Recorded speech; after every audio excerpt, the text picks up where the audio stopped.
24.5টি তক্তা দিয়ে ভগবান দেহ নৌকা গঠন করলেন, অর্ধেকটা বাকি রাখলেন কেন? বলে অর্ধেকটা বাকি রেখেছে এই কারণে, মাঝি যখন নৌকা চালায়, নৌকায় যদি জল না ওঠে বাবা, মাঝির কিন্তু চেতনা হয় না। মাঝি ভাববে জল যখন উঠছে না আমি কষ্ট করে নৌকা বাইব কেন, কিন্তু যখন নৌকায় জল ওঠে তখনই মাঝির চেতনা জাগবে, শীঘ্রই এপার থেকে ওপারে যেতে হবে, নইলে মধ্য যমুনায় গিয়ে আমার নৌকা ডুবে যেতে পারে। তত্ত্বদর্শী বললেন দেহ নৌকাটা গঠন করে ভগবান সংসার সমুদ্রে ভাসিয়ে দিয়েছে। ছিদ্র দিয়েছেন, ছিদ্রগুলো কি? স্ত্রী পুত্র আত্মীয় স্বজন এক একটা ছিদ্র, ওই ছিদ্র দিয়ে জল উঠছে। কিসের জল? দুঃখ কষ্ট বেদনার জল। যাদের জন্য আপনি এত কিছু করলেন, সেই ছেলে মেয়ে এসে বলছে বাবা তুমি আমার জন্য কি করেছো, মা তুমি কি করেছো? এই যে দুঃখ কষ্টের জল যখন দেহ নৌকায় পরিপূর্ণ হয়ে যায় তখনই জীবের চেতনা জাগে, প্রভু সারা জীবন আমি কি করলাম। দেহ নৌকা তুমি পাঠিয়েছিলে সংসার নদী পার হওয়ার জন্য, কিন্তু আমি যে আর দেহ নৌকাটা বাইতে পারছি না প্রভু। বলো বলো কবে সংসার নদী থেকে মুক্তি পাবো? মুক্তি পেয়ে ওপারে যাব, ওপারে তোমার সাধুগুরু বৈষ্ণবের বাজারে গিয়ে ভক্তের চরণ দুখানা হৃদয়ে জড়ায়ে ধরে কবে নয়ন জলে ভক্ত চরণ আমি ধোয়াইয়ে দিব। কবে নয়ন জলে ভক্ত চরণ আমি ধোয়াইয়ে দিব। নয়ন জলে ভক্ত চরণ ধোয়াইয়ে দিব। কবে নয়ন জলে ভক্ত চরণ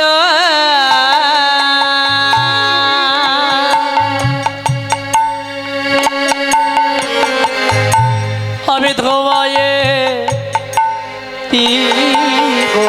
আবার এমন ভাব কবে বা হবে নয়ন জলে ভক্ত চরণ ধোয়ায়ে দিব। আমার এমন ভাগ্য, এমন ভাগ্য কবে বা হবে, কবে নয়ন জলে ভক্ত চরণ আমি ধোয়াইয়ে দিব। দেহ তরি বাঁধল চোরা চরে তরি বাইবি কেমন করে? দেহ তরি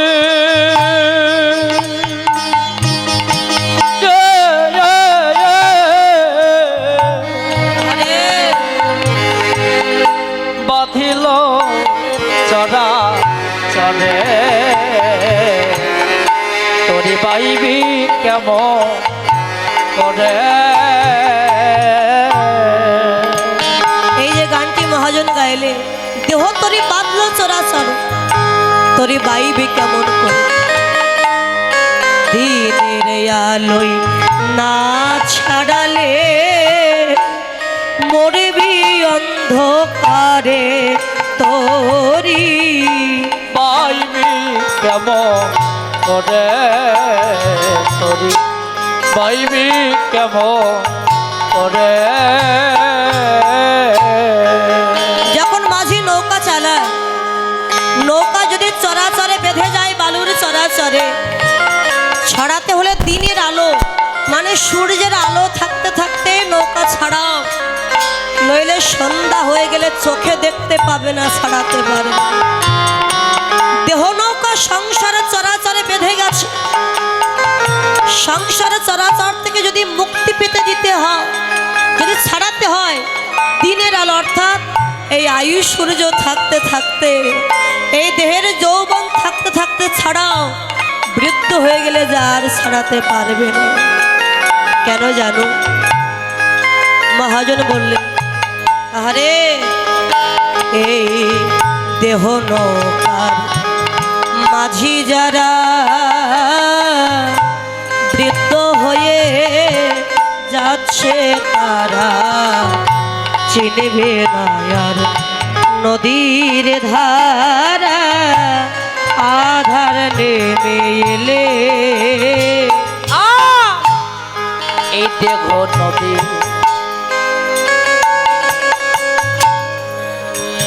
দেখো নৌকা মাঝি মাঝি যারা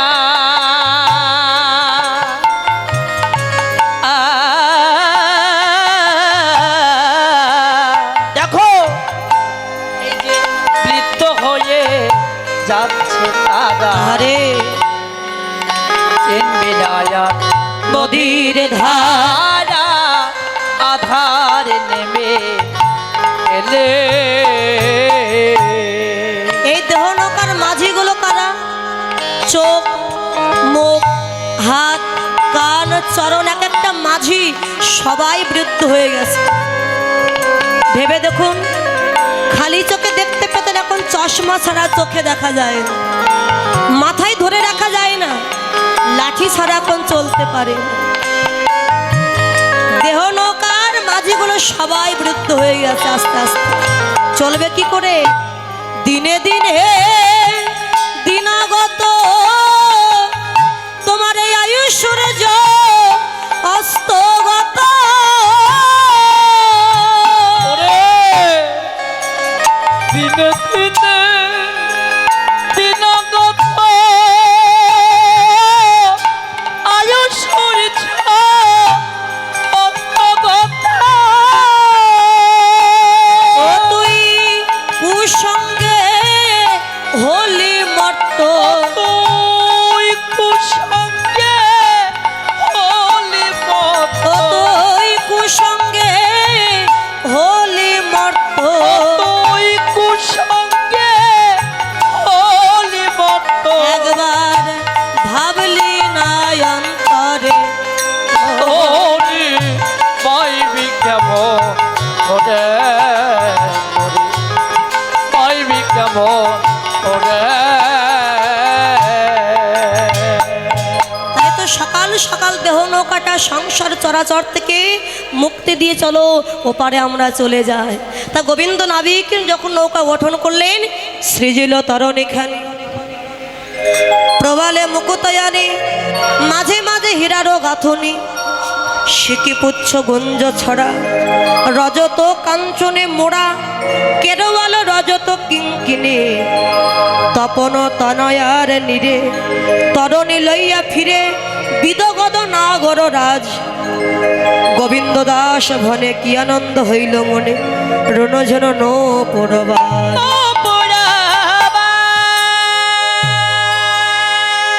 গোবিন্দ তো নৌকাটা বাইছে মধ্য যমুনায় কিন্তু দেখছে যার আসার কথা ছিল সে তো এখনো এলো না মা কার আসার কথা ছিল মা শ্রীমতী রাধা রানী তাহলে রাধা আছেন কোথায় জটিলার মন্দিরে বৃন্দাবনে যিনি বড়াই বুড়ি অর্থাৎ মা যোগমায়ার বহিরঙ্গ শক্তি হচ্ছে বড়াই বুড়ি এই বড়াই বুড়ি গেছে আজকে জটিলার বাড়িতে গিয়ে ডাক দিয়েছে জটিলে আরে ও কুটিলে জটিলা বলছে এই কুটিলা এই আমাদের নাম ধরে ডাকে এমন সাহস কার আছে এই বৃন্দাবনে এই কুটিলা গিয়ে দেখে তো কে ডাকছে ওমা তা যাবো তা কি শুধু শুধু যাবো না লাঠি নিয়ে যাবো ওরে লাঠি নিয়ে যেতে হবে না তো এমনি যা তা কুটিলা তখন ঘরের দুয়ারে এসে বড়াই বুড়িকে চিনতে না পেরে বলছে এই যে কে তুমি কে কে কে চিনতে পারছো না চিনতে পারছো না তখন বড়াই বুড়ি বলছে এই তুই সেই জটিলার মেয়ে কুটিলা না হ্যাঁ হ্যাঁ কুটিলা তো কি হয়েছে এ তোর মাকে দেখে জটিলা চিন্তা করছে আমার মেয়ে আবার কার সঙ্গে ঝগড়া করে দেখে আসি তো দুয়ারে এসে দেখছো ও দেখো দিনে কাণ্ড বুড়িমা তুমি কেননা এই বড়াই বুড়ি ছিল বৃন্দাবনের সবার বয়সের বড় যে সবার বয়সের বড় তাকে একটু সম্মান দিতে হয় না বাবা সে জটিলারও বড় তাই বড়াই বুড়ি সবাই তাকে বলে ও বুড়িমা তুমি এসেছো দেখো দিনি আমি তো চিনতে পারি না আমার মেয়েকে তোমার সাথে কোনো খারাপ আচরণ করেছে এসো বুড়িমা এসো এসো সাদরে আদরে ভিতরে গিয়ে বসার জন্য আসন দিয়েছে আর যেই না আসন দিয়েছে অমনি বড়াই বুড়ি নাকে কাপড় দিয়েছে কিসের গন্ধ এই জটিল তোর বাড়ির এত কিসের গন্ধ রে? ও বুড়িমা আর বলো না, ওই দধি দুগ্ধ ছানা মাখন সেগুলো ভাণ্ডে ভরে রেখেছিলাম, কিন্তু বিক্রি করতে পারিনি তো, বিক্রির অভাবে পচে গেছে, তাই দুর্গন্ধ ছড়াচ্ছে। এটা হচ্ছে বহিরঙ্গে। আর অন্তরঙ্গে বললেন ৮০ লক্ষ জনে ভ্রমণ করে ৮৪ লক্ষ জনিতে যে কৃষ্ণ ভজনের জন্ম পেয়েছ, আর এই দেহের মধ্যে যে নৈবেদ্যগুলো ভগবান দিয়েছিল কৃষ্ণ সেবার জন্য, সেগুলো কৃষ্ণ সেবাবিহীন, সবে মাত্র পচন ধরে গেছে, তাই দুর্গন্ধ ছড়াচ্ছে। বড়াই বুড়ি বলে, জটিলে আমি একটা গোপন সংবাদ নিয়ে এসেছি। কি গোপন সংবাদ বুড়িমা? জানিস মথুরার হাটে রাজা কংস ঘিয়ের দামে ঘোল ক্রয় করছে, অর্থাৎ ১ কিলো ঘিয়ের দাম ১৪০০ টাকা, আর ১ গ্লাস ঘোলের দাম ১০ টাকা।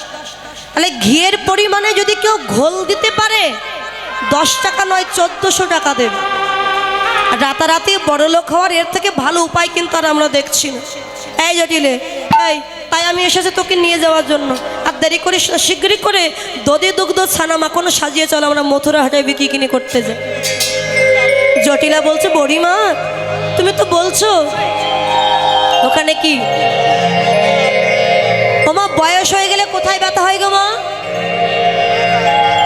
হাঁটু, কোমর, মাজায় ব্যথা, পায়ে ব্যথা। আর বলো না বড়িমা, এত মাজায় ব্যথা, বয়স হয়েছে, হাঁটতে পারি না, চলতে পারি না।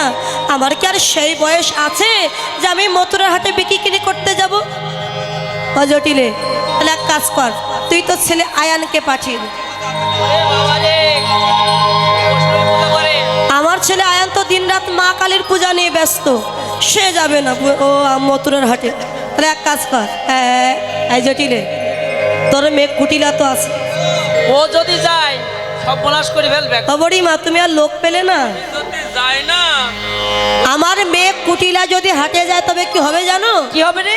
যে খরিদ্দার আসবে, হ্যাঁ, তাদের সাথে প্রথমে হবে কথা কাটাকাটি, তারপরে হবে হাতাহাতি, তারপরে হবে চুলোচুলি, বাবা তারপরে হবে কিলোকুলি। মা যখন আপনারা ঝগড়া করেন মা, প্রথমে মুখ দিয়ে কথা কাটাকাটি হয় না মা? এক কথা দু কথা এক কথা কাটাকাটি হবে, তারপরে হাতাহাতি, হাত দিয়ে মারামারি, তারপরে কি চুলোচুলি, চুল ধরে টানবে, তারপরে কিলোকুলি। আমার মেয়ে কুটিলা যদি হাটে যায় মা, তবে একদিনে হাট ভেঙে যাবে, একদিনে হাট ভেঙে যাবে, একদিনে হাট ভেঙে যাবে। কুটিলা যদি হাটে যাইবা একদিনে হাট ভেঙে যাবে, কুটিলা যদি হাটে যাইবা একদিনে হাট ভেঙে যাবে। তাহলে কুটিলা যেতে পারবে না? না বড়িমা, আমার মেয়ে পারবে না। জটিলে, তাহলে একটা কথা বলবো? বলো না। বলতেও লজ্জা করছে। আরে বলো না, কিসের লজ্জা? বলি তোর ঘরে তো তোর বৌমা আছে, তোর বৌমাকে যদি পাঠিয়ে দিস আমি তো নিয়ে যেতে পারি। শোন, আমি বেঁচে থাকতে থাকতে তোদের জাত ব্যবসাটা শিখিয়ে রেখে যেতে চাই, যাতে আমি মরে গেলেও তোরা জাত ব্যবসা করে কমে খেতে পারিস। ভালো না। জটিলা বলছে, বড়িমা তা তো বুঝলাম, কিন্তু আমার বৌমা তো লেখাপড়া কিছু জানে না, সে মথুরার হাটে গিয়ে টাকা পয়সা কিছু হিসাব করে আনতে পারবে না। জটিলার কথা শুনে বড়াই বুড়ি বলছে, হ্যাঁ রে, সে কি একদম লেখাপড়া জানে না? কুটিলা তখন মুখ বাড়িয়ে বলছে, জানে জানে জানে জানে, এক জানে, দুই জানে, তিন জানে, তিনের পরে যে কত হয় আমার বৌমার জানে না।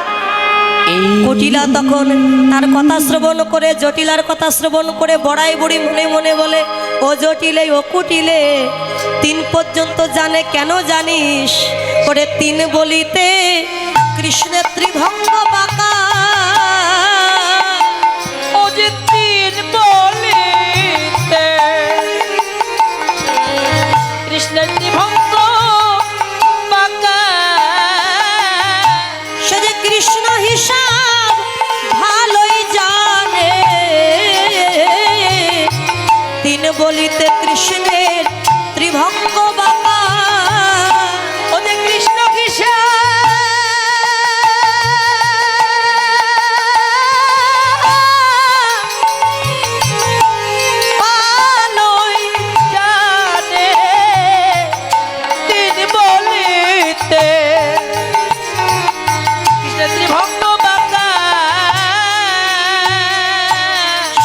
কৃষ্ণ হিসাবটা খুব ভালো জানে। তিন বলতে কৃষ্ণ তিনটি জায়গায় যে বাঁকা ছিল, ঘাড়, কোমর, চরণ, প্রবর্ত, সাধক, সিদ্ধ, এই তিনটে স্থানের নাম।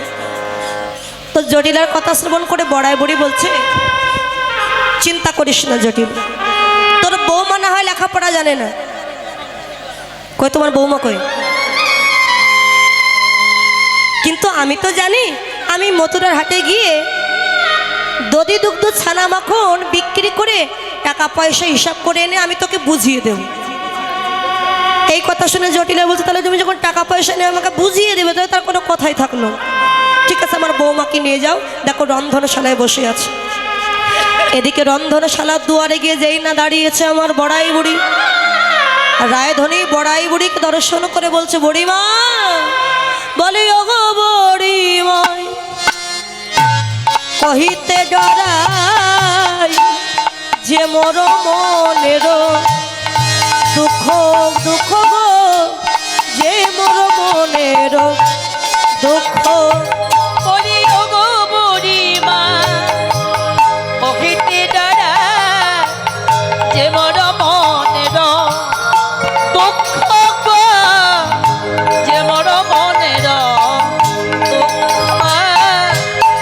আরে না কহবি শপথি হামারি, দেখাবি সে চাদর মুখ।